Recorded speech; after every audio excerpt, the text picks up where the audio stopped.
পাত্রপাত্রী দেখার সময় কতটুকু দেখতে পারবে, চুল দেখা যাবে কি না, গুরুত্বপূর্ণ একটি প্রশ্ন।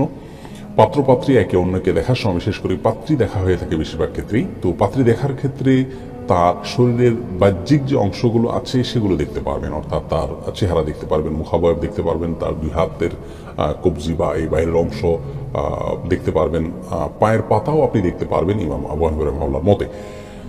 আর এর বাইরে তার অন্য শরীরের কোনো অংশ আপনি দেখতে পারবেন না।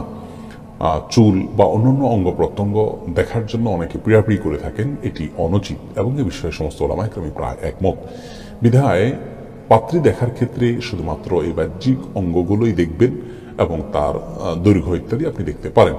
যদি আপনাকে আরো ভালোভাবে দেখতে হয়, পরখ করতে হয়, তাহলে সেক্ষেত্রে আপনার পরিবারের কোনো নারী সদস্যের মাধ্যমে তাকে আপনি দেখতে পারেন, তাদের মাধ্যমে আপনি তার ব্যাপারে অনুসন্ধান চালাতে পারেন। কিন্তু আপনি পাত্র হিসাবে তাকে শরীরের চুল টুল ইত্যাদি এগুলো উন্মুক্ত করে দেখা এটা উচিত না। অনেকে পাত্রী দেখতে গিয়ে তাকে হাঁটায়, উঠায়, বসায় এবং অকারণে আপনার পাত্রী দেখার নাম করে ওই পাত্রীকে একরকম অপমান করে ছাড়ে।